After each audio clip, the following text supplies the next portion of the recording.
ठिकाणी पंजाबराव देशमुख पीके विद्यापीठ आहे त्या ठिकाणी काही मोठ्या प्रमाणात अतिक्रमण झाले आहे. ते अतिक्रमण निष्कासित करण्याचा विचार आम्ही करतो आहे आणि पुढच्या काळामध्ये नागपूरमध्ये जेवढ्या सरकारी जागा आहे, नजूल जागा आहे, ज्यांनी अतिक्रमण केले आहे, ज्या लोकांनी सरकारी जागेवर अतिक्रमण केले, नजूलच्या जागेवर अतिक्रमण केले, त्या सर्व जागा रिक्त करण्याची मोहीम, खाली करण्याची मोहीम आम्ही करतो आहे.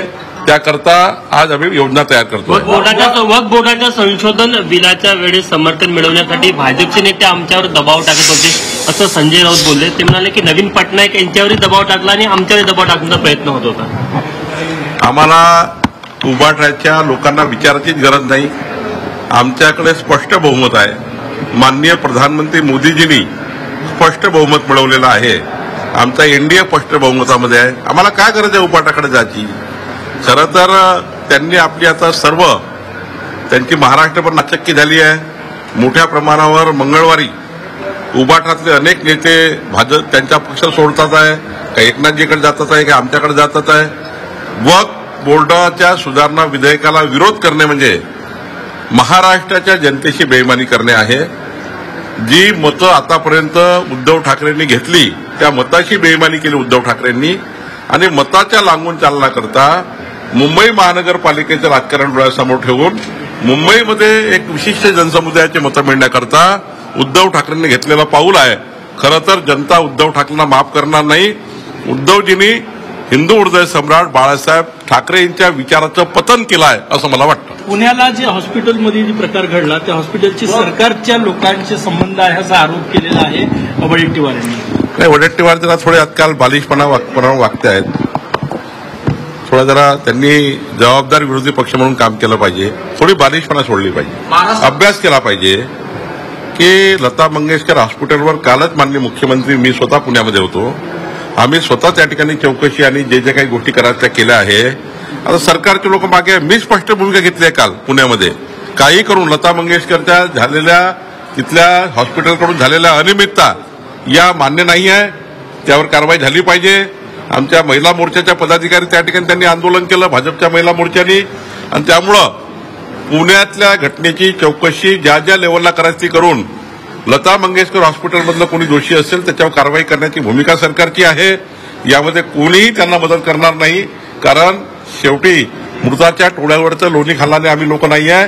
ते काँग्रेस पार्टीचे लोक आहे. आम्ही कडक कारवाई करू आणि यानंतर अशा घटना महाराष्ट्रात कुठलंही हॉस्पिटल करणार नाही. या राज्यामधल्या कुठल्याही हॉस्पिटलनी पैशाकरता कोणाचा जीव घेईल असं कुठलंही प्रकरण महाराष्ट्रात होणार नाही काळजी आम्ही घेऊ. पुढच्या काळात अशा हॉस्पिटलनी केलं तर त्यांचा परवाना रद्द केला परवानाच रद्द केला पाहिजे. त्यांचे लायसन्स कॅन्सल केले पाहिजे. जे काही आपला मुंबई कायदा आहे, मुंबई नर्सिंग ऍक्ट आहे, मुंबईचे आपले कायदे आहेत, मेडिकल ऍक्ट आहे, आपला महाराष्ट्राचे कायदे आहे, या कायद्याच्या सर्व कारवाया अशा हॉस्पिटलवर केल्या जातील जे हॉस्पिटल लोकांच्या जीवाशी खेळतील. याबद्दल सरकार म्हणून मी सुद्धा माननीय मुख्यमंत्र्यांना आग्रह करणार आहे. मंत्री उदय सामंत तुम्ही बोलला की मार्चच्या अखेरीपर्यंत नवीन प्रदेशाध्यक्ष नाही, उद्या आमचा स्थापना दिवस आहे. उद्या 2 वाजता माननीय देवेंद्रजी 10 ते 12 लक्ष कार्यकर्त्यांना संबोधित करणार आहे.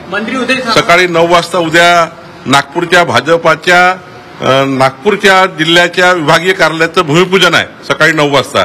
2 वाजता माननीय देवेंद्रजी 10 ते 12 लाख कार्यकर्त्यांना संबोधित करणार आहे. आणि आता आमच्या बूथ अध्यक्षाच्या निवडी जवळपास पूर्ण झाल्या आहे. पुढच्या 8 दिवसामध्ये मंडळ अध्यक्षाच्या निवडी पूर्ण होतील. जिल्हाध्यक्षाच्या निवडी सुरू आहे. थोडी मोठी प्रक्रिया आहे कारण हा पक्ष आता 1,51,00,000 प्राथमिक सदस्य असलेला पक्ष झालेला आहे. हा पक्ष आता 1 लाख ऍक्टिव्ह मेंबरशिप झालेला पक्ष आहे. पक्ष मोठा आहे. त्याच्यामुळं थोडी प्रक्रियेला वेळ लागतो आहे. पण एप्रिलच्या शेवटपर्यंत भारतीय जनता पार्टी आपली प्रक्रिया पूर्ण करेल. मंत्री उदय सामंत परत एकदा मनसेअध्यक्ष राज ठाकरे यांच्या भेटीला गेले. वारंवार त्यांच्या भेटी होत आहेत. कशा प्रकारे बघतात? काहीच फरक. माझे मित्र आहे. मी जाणार आहे भेटीला राजसाहेबाच्या भेटीला मी जाणार आहे. उदय सामंत गेले. काय मला वाटतं या महाराष्ट्राचं सांस्कृतिक सामाजिक आणि जी आम्हाला जडणघडण आहे ते मैत्रीपूर्व वातावरणामध्ये या महाराष्ट्राला पुढे नेलं पाहिजे. त्यामुळे राजसाहेब ठाकरे साहेब राजला मी भेटायला जाणार आहे काही दिवसात. उद्या रामनवमीची शोभायात्रा आहे. नागपुरात हिंसाचारानंतरची पहिला मोठा इव्हेंट. कशी सुरक्षेची? नाही, सुरक्षेची आताच मी सीपीशी बोललो आहे.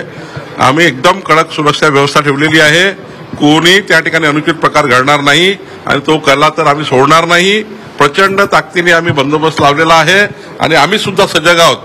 आम्ही या ठिकाणी आता कुठल्याही परिस्थितीमध्ये सोशल मीडिया इन्फ्लुएन्सर यांच्यावर सर्व नजरा ठेवून आहेत. जे मागच्या घटनेमध्ये काही इन्फ्लुएन्सरनी या ठिकाणी आपले इन्फ्लुएन्स टाकून व्हिडिओ तयार करून मोठ्या प्रमाणावर सोशल मीडियाच्या माध्यमातून ती घटना घडवण्याकरता